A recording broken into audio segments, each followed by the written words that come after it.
Planeación de trayectorias, robótica industrial. Planificación de trayectorias robóticas. Esto trata de hacer que nuestro robot siga un camino o una trayectoria deseada. Entonces, después de solucionar los modelos de la cinemática y la dinámica de un robot, se pasa a la siguiente etapa, que es el control de robots. El control de robots implica hacer que el robot siga, como ya había dicho, una trayectoria planificada o deseada. El objetivo, definir el objetivo del control de robots, definir la trayectoria de cada articulación, definir tiempos para conseguir el objetivo de la trayectoria, identificar las restricciones físicas de los actuadores y la calidad de la trayectoria. En el control de robots tenemos dos tipos de control. El control cinemático, que es la planificación de trayectorias, donde tenemos tipos de trayectorias punto a punto, trayectorias coordinadas o isíncronas, trayectorias continuas. Eh, entonces, los objetivos del control cinemático. Describir el movimiento deseado. Definir la posición y orientación del robot. Interpolar puntos y generar funciones polinomiales.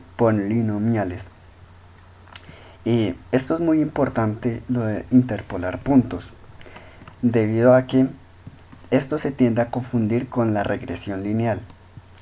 ¿Por qué digo que es muy importante?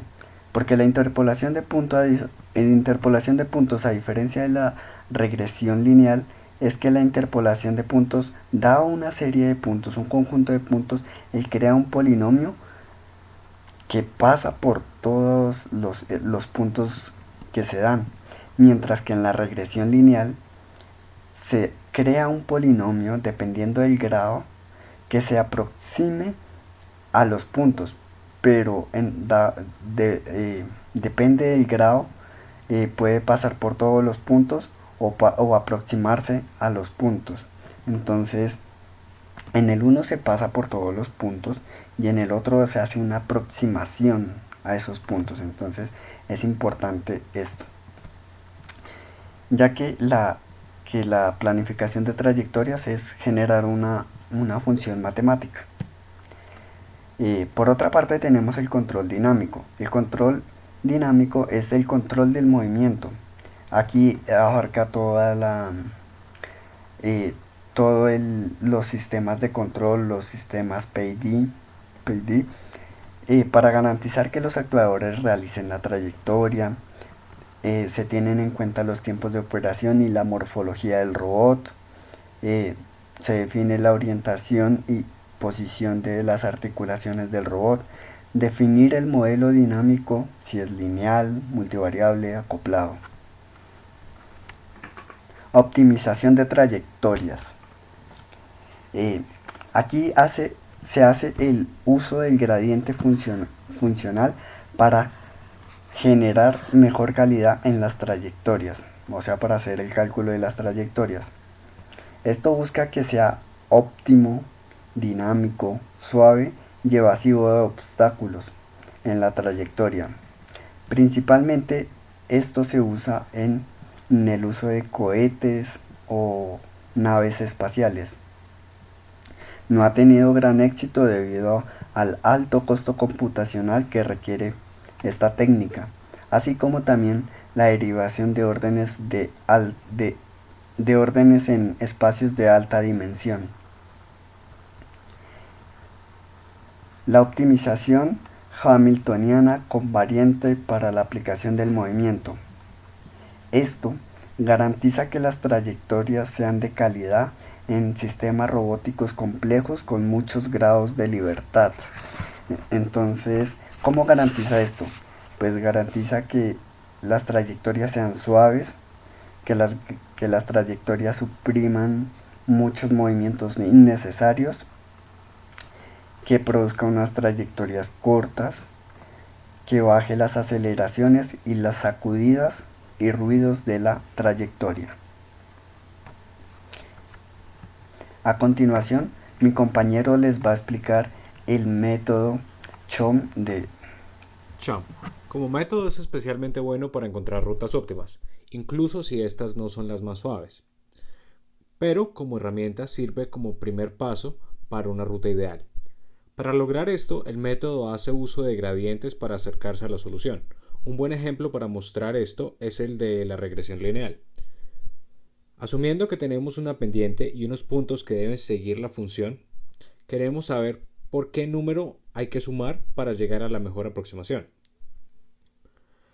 Para lograr esto debemos poner un parámetro para optimizar. En este caso, la suma de los cuadrados de la distancia entre los puntos con la función, en y. Esto con el interés de reducir las distancias más extremas, para así llegar al punto de menor distancia entre todos los puntos. Con esos parámetros ya podemos empezar a graficar, asumiendo la suma de los cuadrados de las distancias como y x como el número a sumar en la función. Utilizando un método reiterativo podríamos probar valores de a sumar, utilizando el que dé las distancias más óptimas, pero requeriría de muchos intentos. En cambio, si usamos gradientes, podemos moderar la distancia de los saltos, referenciándonos en la gradiente para acercarnos al punto más óptimo en menor número de intentos. A partir de ese principio se puede lograr la ruta mejor para evitar obstáculos, con múltiples reiteraciones logrando mejores soluciones. Pero esto puede llevar a rutas con más movimiento del que se necesita, siendo ineficiente energéticamente. Para lidiar con esto, se utiliza el Hamilton Monte Carlo.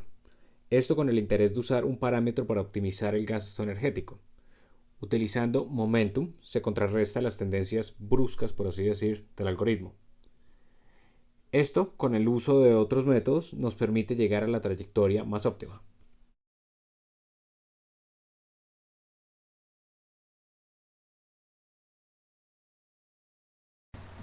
Para que nos queden más claros los ejemplos de interpolación, hemos realizado este pequeño algoritmo que lo que hace es interpolar estos puntos para crear un polinomio que pasa por ellos. Luego interpolamos los puntos del eje x con una función z para crear dos polinomios de dos dimensiones cada uno, y luego al interpolar estos dos que tienen en común el eje x, vamos a crear un espacio tridimensional, un polinomio tridimensional como lo vemos acá.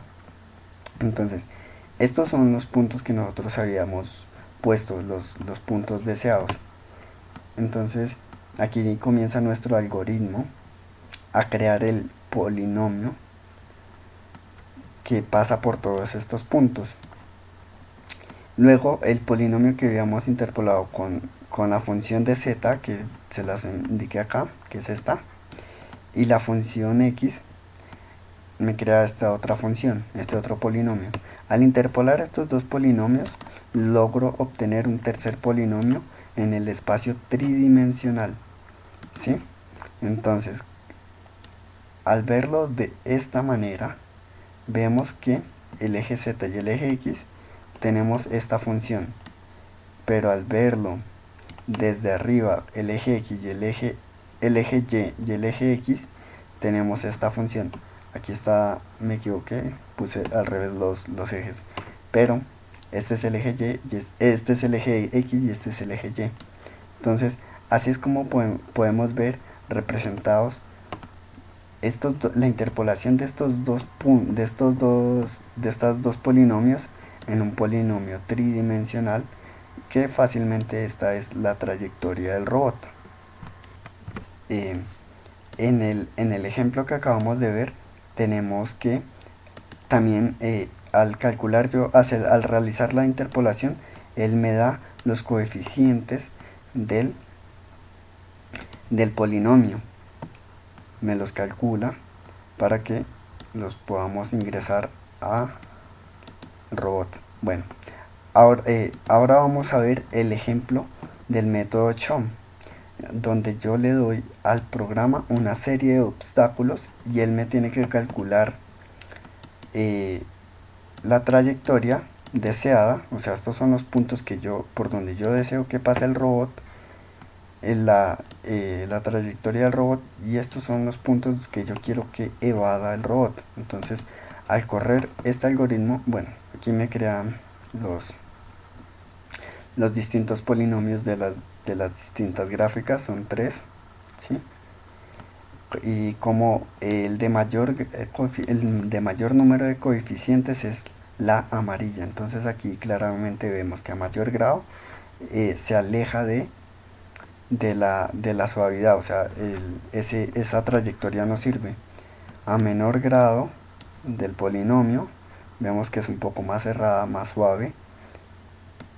Este es el de menor grado, que es esta roja.